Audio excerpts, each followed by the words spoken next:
Alhamdulillah wassalatu wassalamu ala Rasulillah wa ala alihi wa sahbihi wa mawalah. Amma ba'du. Rabbi israh li sadri wa yassir li amri wahlul 'uqdatam min lisani yafqahu qawli. Ma'asyiral muslimin rahimakumullah, wa qad ammat fi hadzal zaman qati'atul arham. Wa qad ammat qati'atul arham fi hadzal zaman, dan telah merajalela, merata menjadi umum di mana-mana apa yang terjadi, yaitu fitnah daripada qati'atul arham, hubungan kagak baik di antara keluarga muslim satu dengan yang lainnya. Terasa jauh, bahkan ada seorang mukmin dengan saudaranya jauh, bahkan dengan orang tuanya jauh. Yang anehnya dia dekat dengan orang yang tidak beriman, dengan orang kafir, bahkan dekat dengan ahlul ma'asi.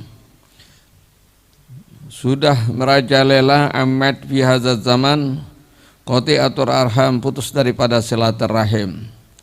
Ini malam Lailatul Sya'ban, dan telah berkumpul dua malam yang mulia dengan Lailatul Jum'ah, merupakan Sayyidul Ayyam, malam di mana tidak Allah kabulkan dan Allah tidak terima dan Allah tidak ampunkan daripada dosa orang yang memutuskan tali silaturahim. Maka walaupun dia sholat, dia puasa, dia baik, tapi kalau enggak akur, apalagi sama orang tuanya, sama saudara, sama keponakan, uwa, encang-encing, ya, paman dan lain sebagainya. Alasan apa yang menyebabkan itu terjadi semuanya? Yaitu tidak lain wa qillatul mubalat bisalatihim wa ta'ahudihin. Jadi sekarang memang udah lupa, ya, udah enggak peduli lagi, udah enggak menjadikan perhatian khusus. Maka orang bilang tempo dulu, ya Allah, jangankan antara saudara, keponakan, bibi, paman, mindon aja, ya, saudara yang jauh tuh terasa dekat, terasa kayak dekat. Ini sekarang bahkan sama keponakan sendiri kagak tahu. Yang anehnya sama saudara itu juga nggak tahu. Padahal saudara, ini pernah kejadian, ya. Ada seseorang itu nggak tahu di mana di waktu saat dia dalam waktu perjalanan di tempat umum di jalan raya, nggak tahu sebabnya, apakah berkendaraan atau selisih paham dengan gimana, ya. Pada akhirnya dia bertengkar, berselisih, berantem, main kuat-kuatan, main jotos-jotosan. Lama-lama satu dengan yang lainnya berteriak. Kata yang si A, pelaku pertama ini bilang, "Ana kalau kalah ama ente, pokoknya ana bilangin babi ana." Karena tahu ini anak minta dekingan kepada orang tuanya jagoan. Nah, ini yang si satu lagi nih bilang, "Nah, emang inti doang, Anda juga berani. Anda panggil juga babi Anda." Karena si B juga apa? Jagoan juga. Plak, plak, plak, plak. Babi itu siapa? Si Fulan. Enggak taunya sama dengan si B juga, babinya Fulan. Karena dari istri yang lain. Dia berantem tuh saudara. Dia berantem tuh saudara. Ya, cuma cerita aja dah. Ya, artinya memang udah benar-benar saudara. Ya, gara-gara warisan lu jangan aku gua saudara lagi. Apaan lo? Ya, lu curang banget. Udah dapat banyakan lagi, punya gue lo ambil. Udah berhenti aja lu jadi saudara. Pergi. Pergi. Gua disuruh pergi tuh saudaranya. Ya Allah. Anehnya, ini fitnah udah enggak peduli lagi. Padahal berat, sanksinya berat, dosanya itu berat, besar. Ya Allah, karena yang namanya Rahim itu adalah salah satu dari panggil asma'nya Allah Subhanahu wa taala. Barang siapa memutuskan silaturahmi, aku putuskan juga hubungannya dengan aku, kata Allah Subhanahu wa taala. Diambil dari nama Allah Ar-Rahman Ar-Rahim. Satu rahim, satu kandungan, satu keluarga. Apa yang menjawab sebab? Allah sabab, mungkin barangkali salah satu sebabnya dari sekian banyak sebab, fima hadasa wa amma, yaitu sudah yang terjadi dan merata al-ibad, di mana masyarakat dan juga di mana negeri itu tidak lain adalah min dankil ma'as. Ya kadang-kadang memang faktor ekonomi, sulitnya mata pencarian. Ini salah satu bentuk Allah angkat keberkahan di dalam hidup kita. Kenapa? Karena kita nggak memperhatikan lagi, mengutamakan daripadanya agamanya Allah, syariatnya Allah. Kita nggak mendunggung tinggi lagi kepada syiar-syiar Islam. Kita lebih mementingkan daripada dunianya. Allah angkat berkahnya. Di mana pada akhir zaman orang akan jauh. Dia muslim, dia mukmin, tapi jauh dengan ulama, padahal dipenting butuh kepada ulama. Dia jauh kepada kebaikan, bahkan tidak melakukan kebaikan, sehingga Allah cabut yaitu keberkahan pada rezekinya. Ini ada perasaan ribut susah, bingung aja. Kita belajar dari orang dulu. Ya, dia punya keluarga, anak-anaknya itu dia banyak. Makanya kalau orang dulu, khususnya itu Jakarta, kalau dia punya anak 5, 6, 7 itu dikit. Ya, tanya aja tuh Husain noh. Jangan bengong Sen. Ya, anak tanya sama ente. Jadi saksi mata, saudara ente berapa? 24. Ini saudaranya 24, Husain. Terbangan 24. Tetangga itu Bapak Zakaria, berapa saudaranya? Ishak tuh sekarang. 9 kalau nggak salah. 9 kalau nggak salah. Dulu benar apa kagak? Kalau misalnya salah ditashih ya. Kalau misalnya wilayah kagak benar dibenerin. Dulu waktu zaman Orde Baru ada penyandangan cukup 2 anak aja. Benar kan ya? Cukup 2 anaknya aja. Disensus tuh. Sampai ke RW 05 akhirnya RT 4. Yang dikunjungin pertama itu adalah rumah Bapak Aziz Zakaria ya. Bu, anaknya berapa? 9. Boh, kaget. Gimana mau batasin sampai 2? Udah 9. Udah 9 mau 2. Ditanya lagi ini 15. Akhirnya tuh tukang sensus kabur. Gua makin tanya makin banyak nih. Ya. Ini mulai dari 5 ditanya 9, ditanya lagi 15. Gua tanya lagi kami aja 10, 24 bisa-bisa. Untung aja belum sempat ditanya ya. Pernah gak kejadian begitu Sen? Hah? Ente jangan nyengir aja. Ya. Begitulah ceritanya. Tapi subhanallah, walaupun bagaimana, itu nggak repot, nggak bingung, punya anak banyak.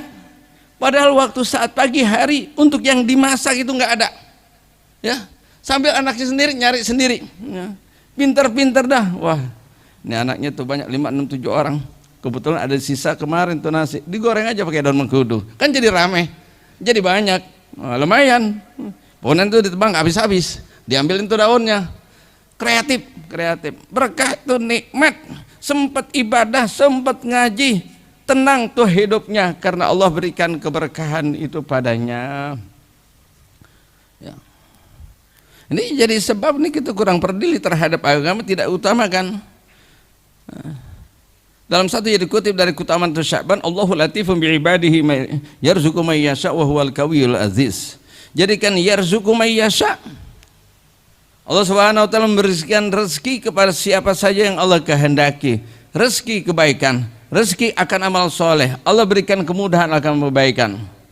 Ini walaupun malam mulia lagi panen-panennya nih ya, Allah tebarkan akan rahmatnya, Allah buka pintu langitnya, tapi di antara mereka tidak mendapatkan sedikit pun dari kebahagiaan. Baik itu sholat berjamaahnya nggak dapat ini malam karena masih di jalan. Tidak dapat itu baca Al-Quran, baca Yasin. Apapun tuh alasannya. Ini bikin solusi nih buat orang-orang malas ya.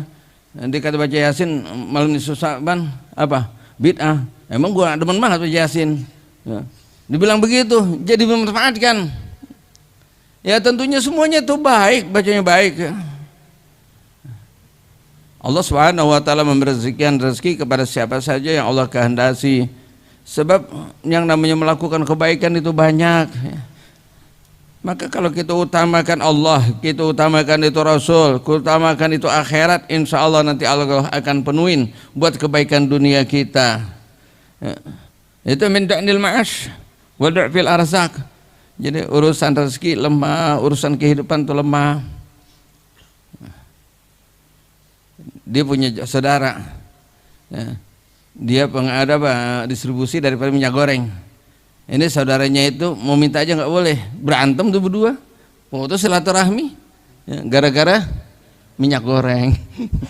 Ya, di warung diminta kagak, ini gue udah langganan, ya gue udah kasih lu buat lu, nyari aja di tempat sana, padahal saudaranya harusnya diprioritaskan, diutamakan, gak dikasih itu minyak goreng. Ya, saking keselnya itu minyak dibakar, digoreng aja lagi. Terigu. Oh, dia katakan wad'fil arzak, lemah urusan daripada rezeki. Kadal fakru ayakuna kufran. Boleh jadi nih kita nih umat termasuk orang yang enggak kuat. Kalau dibikin susah, ya kalau perut lapar, kalau enggak punya duit, itu gampang orang itu menjadi kafir. Beda dengan dulu, tingkat keimanan dan ketakwaan yang kuat. Pada waktu saat mereka keluarga salihin, berpagi hari tidak ada sesuatu yang dimakan buat keperluan keluarganya.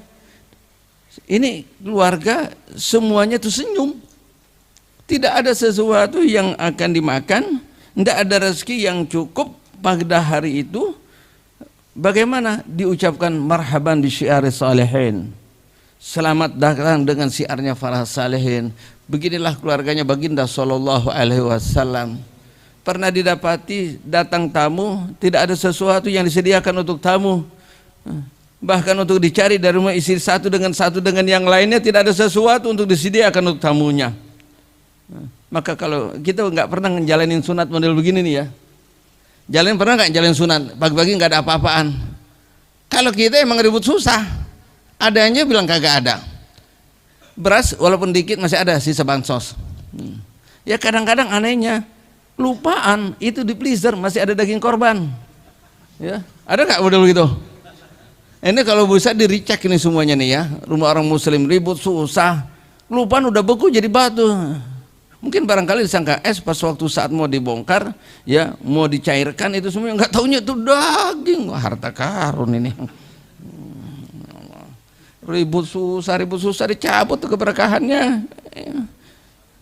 Doa terijabah dengan ucapan prasangka kita kepada Allah Subhanahu wa taala. Ini kalau kemana-mana ribut susah, ribut bingung, jadinya bingung terus. Ya. Ribut susah, ribut bingung. Wada'bil arzak wakillati zatil yad, dan sedikitnya orang yang dermawan. Ya udah banyak yang susah, yang baik juga, yang punya harta pada ngumpet. Ya, pada ngumpet kagak?